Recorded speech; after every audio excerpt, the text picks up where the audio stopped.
I'm actually often surprised how much people don't believe the words that are in the song, that they come from a true right place. It's easier to doubt, I think, and be critical and cynical or something rather than believing that it's true. Hi, I'm Mish Wei here with Broadly, and today we're going to interview the band Savages.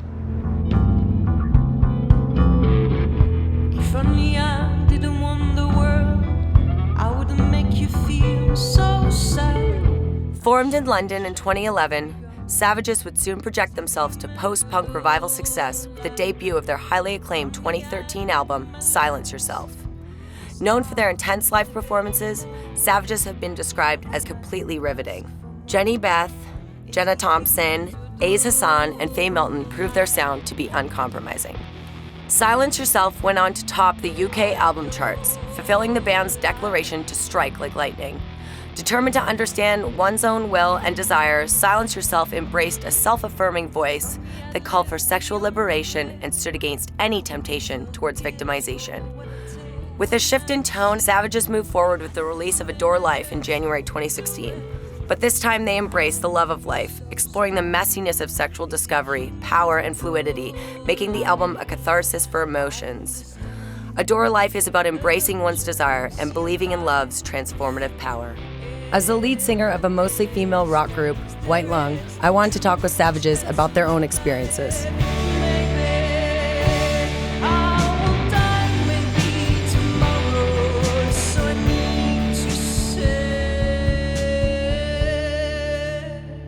Why is it a dumb question to ask what it's like to be a woman in music? I feel like with bands that are primarily women, I go through this too, where it's like, that's what's focused on, and it's really hard to get away from that question. Exactly. There's no right answer to it. And also, there's not a moment in my life where I'm asking myself that question. What if you would change a little bit the context of that question? Yeah.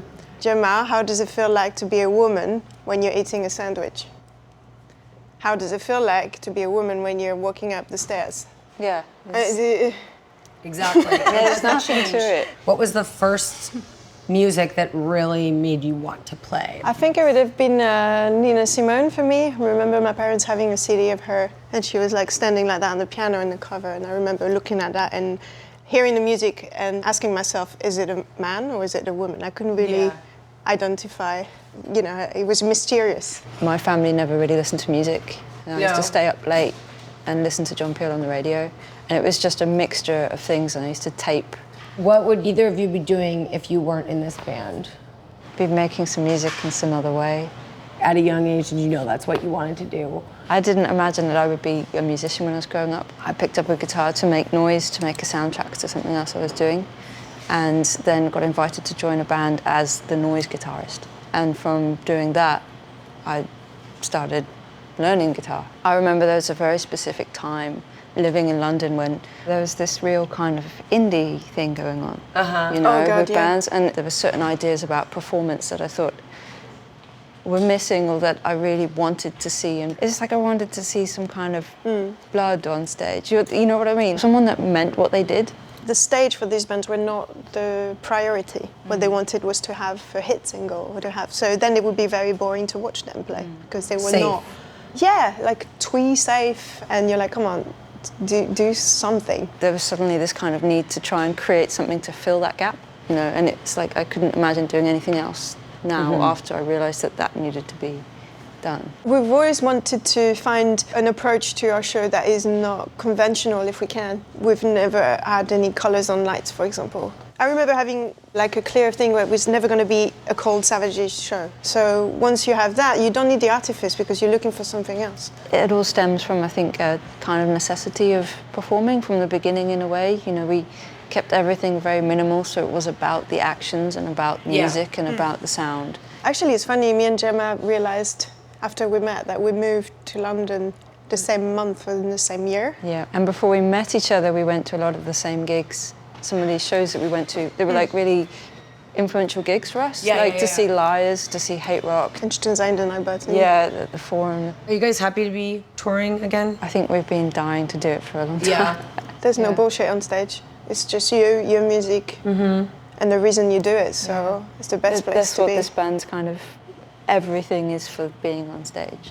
When we wrote the record, we did like a 3-week residency in New York, and we kind of said to the people, we're going to be trying to play new songs, you know, like sketches of songs, and you're going to be part of that, you know. And it was very much the idea of these people right here and us right on that stage, you know, forming the songs. There's a real chance of failure with that kind of thing, you know, because you're opening yourself up.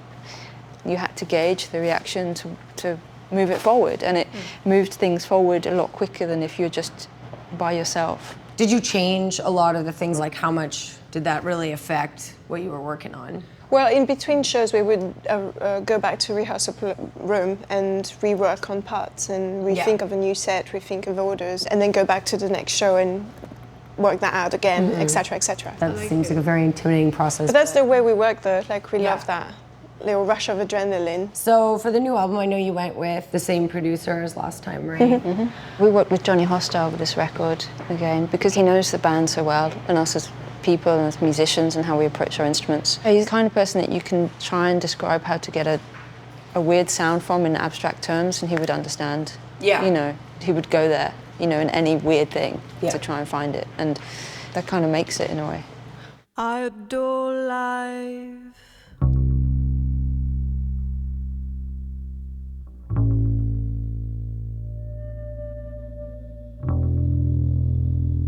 Tell me about the idea behind the concept of the video. The idea came from the desire to work with Tobias Freilander, who is a lighting designer and really good friend of ours, who we're working with also for the live shows. So the concept pretty much came from him, and the idea, I think, was to do something very simple and straightforward. Something that would show us the way we are, with no artifice. Well, it's really striking. I mean, did you feel vulnerable at all having to sit there and just sit? Yeah, I think it's hard for us to watch this video because it's so us. Like, Do you write all the lyrics? I do, yes. Yeah. Okay, what was going on in your life when you were writing those lyrics? You're touring all around the world. You have an amazing connection with your audience that is really starting to build up, and you want to find a way to put into your music something to give back, something that could be useful to people. That plus, you know, your own personal shit that's happening, and I think the idea of change is really important on this record, maybe. Right. A personal change. The idea that you make mistakes, but you need to fall back on your feet. So to accept that part of you that is wrong. Yeah. And the fact that you're very vulnerable, and that's okay. And I think accepting this part of you that is very fragile in a way, but using that as a strength.